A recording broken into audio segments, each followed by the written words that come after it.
great fighter when he has character plus skill. Because a fighter with character and skill will often rise and beat a better fighter because of this. Character is that quality upon which you can depend under pressure and other conditions. Character makes the fighter predictable. Character helps him win.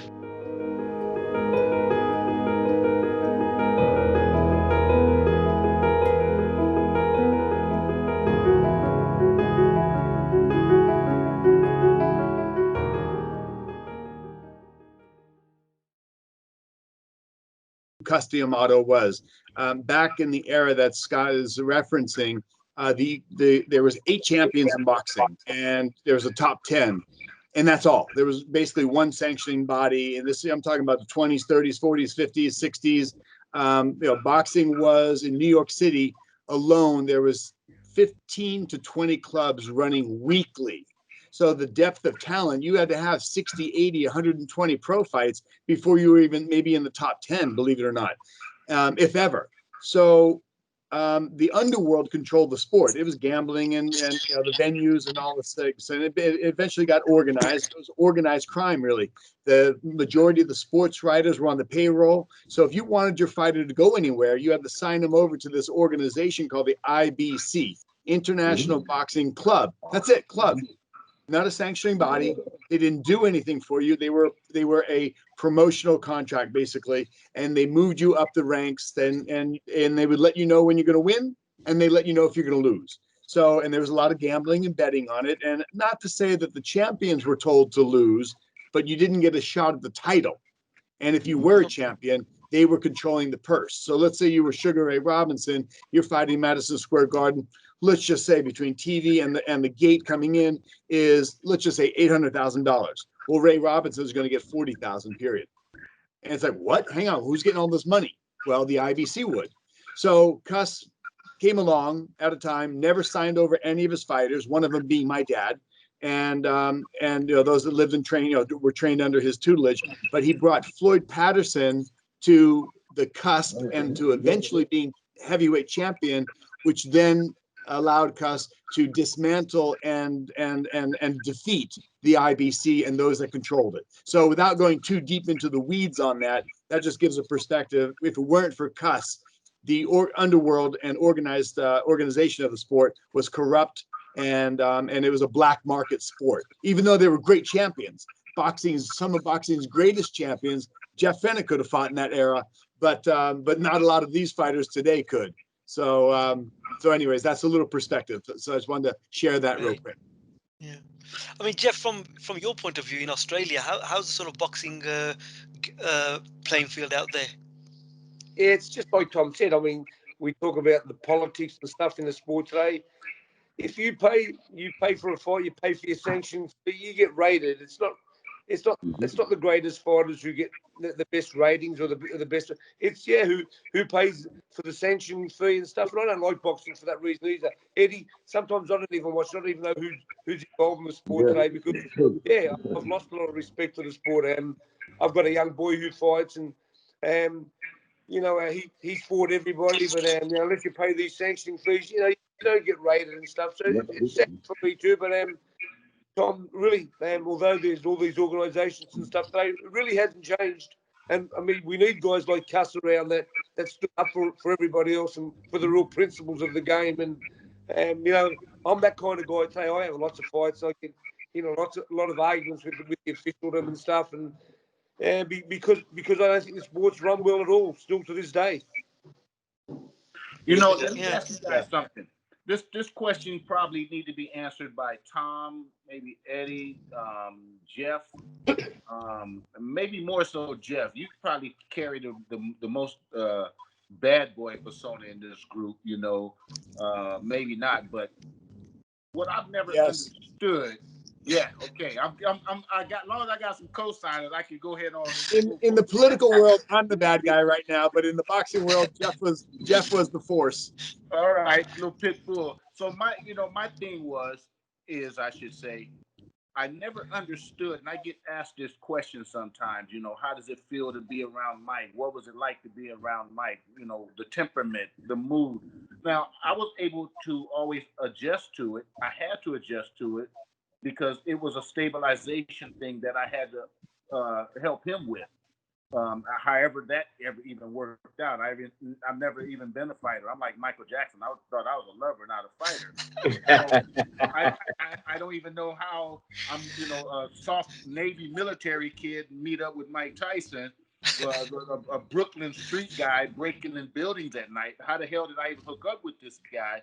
But my question to you, Jeff, is, and Tom, you can elaborate on it, is how the hell do you muster up enough anger to want to beat the crap out of somebody that's never done nothing for you? Take the money out of it. Well, they're trying to do exactly the same thing to me, and what a question.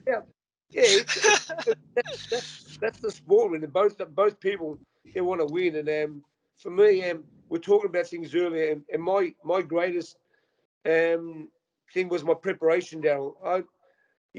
When I went to bed on whatever night it was on Monday, I knew exactly what I was going to do on Tuesday. I never woke up on Tuesday morning thinking this is what I had to do to get.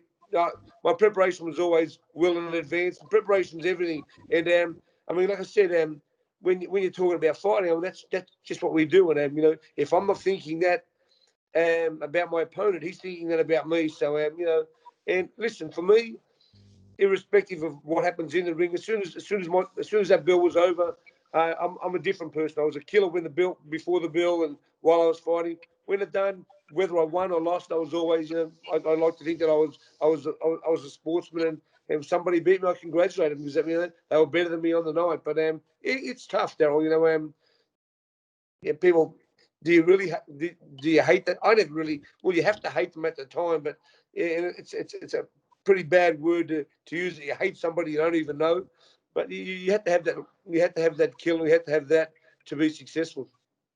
So that helps me because that helps me to add to my knowledge as to what I originally was talking about. When you have to, from my perspective personally, to be able to understand a fighter's life from inside the ring and out of the ring, because, like I said, life is a fight inside and out of the ring. I want to take it. 1 second. See, Daryl, listen to this. Daryl, you being a part of Team Tyson, he needed that. He could have this little cranky guy, Jeff, for this guy, and he could have time playing his part.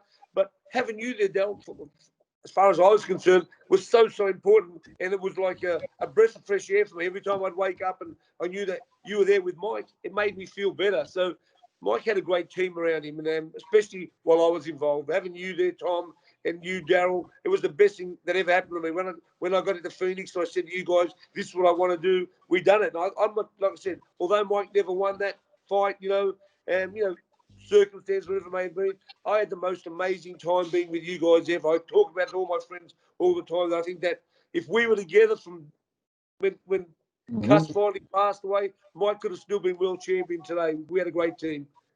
Hey, I want to say something really quick and let me go back to Kamel or whoever, or Tom's turn. No, I want to answer your question, though. Hey, I want to answer your question. Listen, real quick. I just want to throw this back at Jeff. I had to use my humble Mike Tyson tactics on Jeff about 4 months ago at the Paris Hotel. I won't say what happened, but we went to go eat dinner one night, and somebody was over there. And I know how instincts. I know how to watch shit when it's getting ready to jump off from my military experience and then my Mike Tyson experience. And I'm looking at Jeff go cash in some chips at a casino one night after we had dinner for approximately 4 months ago. And I'm looking at these guys. They think they're studs and some tough studs. They walk over and they're trying to talk to Susie, and Jeff turns around. I immediately knew that, okay, I got to go into diffuse mode here. Jeff turns around and just plunges after the guy. And I automatically knew that Jeff cannot hit this guy because his hands are registered. And I took a punch, obviously, and had a big bruise on my left shoulder, by the way, Jeff, for a long time. But, yeah, I just wanted to throw that out there. So, yeah, I guess that goes into what I was questioning a bit ago as far as what can make you want to. Now, that's a good example. Now, that will make anybody want to beat the crap out of you, messing with your wife, your kids. But, other than that. So wait, Eddie, I want you to go ahead and interject, and I'm going to share something on that. Go ahead. Oh, no. Daryl had a question, and we referring it to his experience with Tyson. Wasn't really that close with Mike early on though, but very very close to Hector. So it's like it's a lonely world, you know. Him being the superstar, you know, everybody seen the Macho Man. They didn't see Hector. They didn't see Tito, or who I would say they didn't see Little Man. You see, and uh, Scott met me when I first met Scott. He met me right on the spot in front of the where we grew up, in the spot where me and Hector, right before I fought Tom at the '85 Empire State Games, me and Hector had a street fight, a real street fight, right in front of where you recorded me that day, Scott. Yeah, I I have was it. just sharing the story. I got And it. you know, the relationship with me and Hector was always like that since we were kids. So when you got these people looking at the Macho Man, they're not looking at Hector. They don't know the relationship that me and him had. That that's my brother. So I'm trying to protect him, not his interest and all that. So I'm trying to protect him. So they're not seeing it like that. So they want to offer him all kinds of stuff, and they want to take him out his lane. And so that's how he lived his life throughout.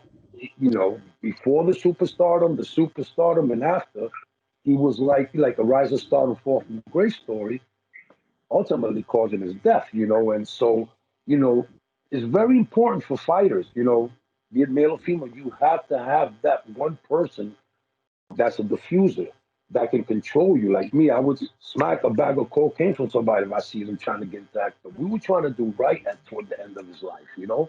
And this you've been there, Jeff. You know you were the youngest three-time world champion, you know, and so on and so forth. But once all the lights are shut down, you only had probably your wife and your kids there with you. You know, it's a lonely affair. And maybe that one guy or that one person's sister that understood the crazy Jeff. It's like till You today. see, They used to call me and Hector crazy head and little man. So, you know, you have to have someone in that team that can offset that knows you and that knows your outburst. That's the only way a boxer can be successful you inside know, and outside of the ring today. nobody, no, nobody teaches you for after boxing. Everybody loves the Nope. success. You Yeah, I want celebrate to see you. when it's finished with that Custom voice. Model was an example. Custom Models was a few of those examples that, and Dundee, Angie, that, you know, they taught you, they prepared you for outside of the ring, whether or not you were going to be a world champion or not, you know? Yep. Let me share something. Daryl had asked about and Jeff brought up a good example. And Eddie, those are great life lessons and intertwined with, as Jeff said, you know, we had a great camp around Mike. You need good people versus vipers that just suck everything out of you. So, Daryl, you had pointed out something happened with Jeff in Las Vegas, and you know the reality is, you know, all of us except of course Bolly, she's just sweet and innocent. All of us are fighters in some capacity. We're going to step up. We're not going to be passive participants. We're going to stand up and fight for what's right and defend those that are around us. But there's a difference. Fighters learn to control that anger. Now, they may have bad intentions that some people call killer instinct. Okay. And that sounds kind of real severe. You don't want to kill the guy in the ring. You're indifferent. You may be indifferent to the guy, whether he Yes, you walks out do, or Jeff. not. Come on, Tom. And Come on, Tom. no, well, no, listen, you're throwing punches with bad intentions. Now, if the guy walks out of the ring or not, I could care less. But you really know, you don't know that guy. He didn't steal your bike. He didn't do anything personal to you. Unlike where somebody's maybe being offensive to Jeff's wife, or somebody's doing something to a family member, we would step up and go, you know, and we're gonna, you know, we're gonna fight because there's venom in our blood to stop something bad. When you're in the ring with boxing, you control fear, anger, frustration, hate. Those things are not motivating. You're driven by success and to succeed. Boxing is will versus skill, as Cuss would say.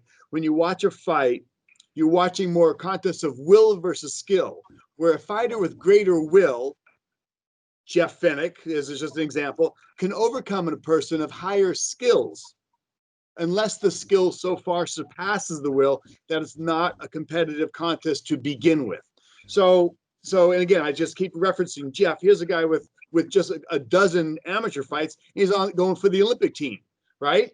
So unlike guys that maybe had 150 amateur fights. So Jeff's will that determination, as we mentioned earlier, was undeniable, that tenacity that he had. So, but the most important thing is what compels you in the boxing. You know, Muhammad Ali, somebody stole his bicycle. Yeah, he was mad. He was probably mad at being bullied and, you know, picked on. And he was mad enough to go to boxing because somebody stole his bicycle when he was 12 years old.